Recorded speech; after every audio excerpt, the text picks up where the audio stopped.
Good morning class. आज मैं आपको हिंदी में धर्म बुद्धि और पाप बुद्धि नामक पाठ पढ़ाऊंगी। इस पाठ के द्वारा यह बताया गया है कि मानव के अंतर्मन में अच्छाई और बुराई दोनों ही छिपी होती है। अंतर्मन अर्थात हृदय। मानव के हृदय में अच्छे और बुरे दोनों ही गुण होते हैं। जब जब उसकी पाप बुद्धि जागृत होती है, अर्थात जब मानव के हृदय में पाप की भावना जाग जाती है, तब वह अपने निकट संबंधों और मित्रता के भाव को स्वार्थवश भुला देता है। अर्थात स्वार्थ में इतना डूब जाता है कि वह अपने प्रिय संबंधों को भूल जाता है, मित्रता को भूल जाता है।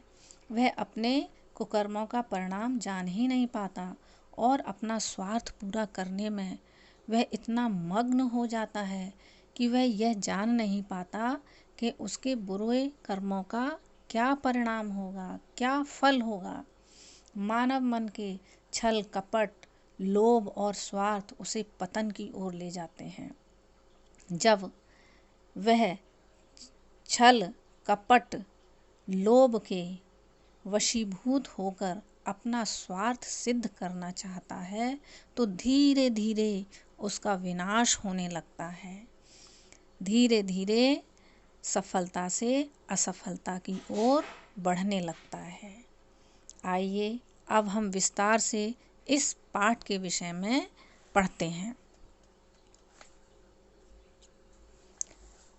किसी नगर में धर्म बुद्धि और पाप बुद्धि नामक दो मित्र रहते थे। धर्म बुद्धि चतुर और बुद्धिमान था, लेकिन पाप बुद्धि मूर्ख और निर्धन था। एक दिन पाप बुद्धि ने सोचा, मेरा मित्र धर्म बुद्धि तो चतुर और बुद्धिमान है, वह कोई भी कार्य कर सकता है। मुझे भी उसके साथ रहकर कुछ सीखना चाहिए। मैं उसकी सहायता से कुछ धन कमा सकता हूँ। ऐसा विचार कर, ऐसा सोचकर वह धर्म बुद्धि के पास गया और बोला, मित्र, मैं चाहता हूँ कि हम दोनों परदेश में जाकर धन कमाएं, दूसरे देश में जाकर धन कमाएं। निर्धनता में जीवन व्यतीत करना अच्छा नहीं है, अर्थात गरीबी में जीवन बिताना अच्छी बात नहीं है।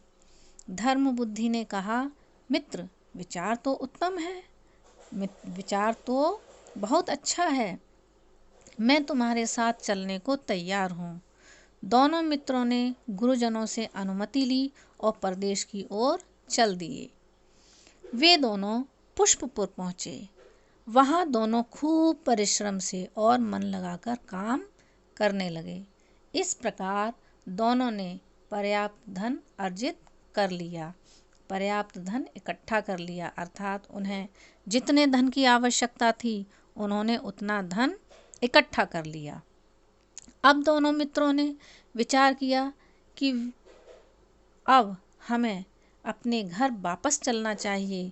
दोनों उत्साहपूर्वक अपने घर की ओर चल दिए।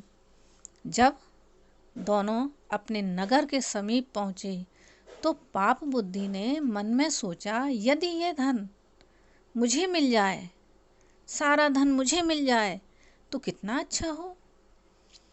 उसके मन में कपट पैदा हो गया, अर्थात उसके मन में लालच आ गया, लोभ आ गया, स्वार्थ की भावना जाग उठी। उसने धर्म बुद्धि से कहा, भाई, यदि हम सारा धन लेकर जाएंगे तो इतना धन देखकर हमारे परिवार के लोग और हमारे सगे संबंधी हमसे मांगने लगेंगे। पास में अधिक धन होने से व्यय भी अधिक होगा, अर्थात हमारे पास अधिक धन होगा तो हम खर्च भी अधिक करेंगे। यहाँ पर व्यय का सही अर्थ है खर्च। इसलिए यह धन नगर से बाहर किसी वृक्ष के नीचे गाड़ देते हैं, अर्थात और उसने धन को छिपाने की योजना बनाई और इस समय थोड़ा सा धन अपने साथ ले चलते हैं। जब यह धन समाप्त हो जाएगा तो यहीं पर आकर और धन ले जाएंगे। पाप बुद्धि की बात सुनकर धर्म बुद्धि ने कहा, मित्र तुम ठीक कह रहे हो, क्योंकि धर्म बुद्धि के मन में छल, कपट, लोभ और स्वार्थ की भावना नहीं थी, इसलिए सहज ही उसने अपने मित्र की बात को स्वीकार कर लिया, अपने मित्र की बात को मान लिया। हमें ऐसा ही करना चाहिए। इसके बाद उन दोनों ने एक वृक्ष के नीचे एक गड्ढा खोदा और थोड़ा सा धन अपने लिए रखकर बाकी धन जमीन में गाड़ दिया। फिर दोनों अपने अपने घर चले गए। एक दिन रात्रि में पाप बुद्धि ने वृक्ष के नीचे से सारा धन चुरा लिया।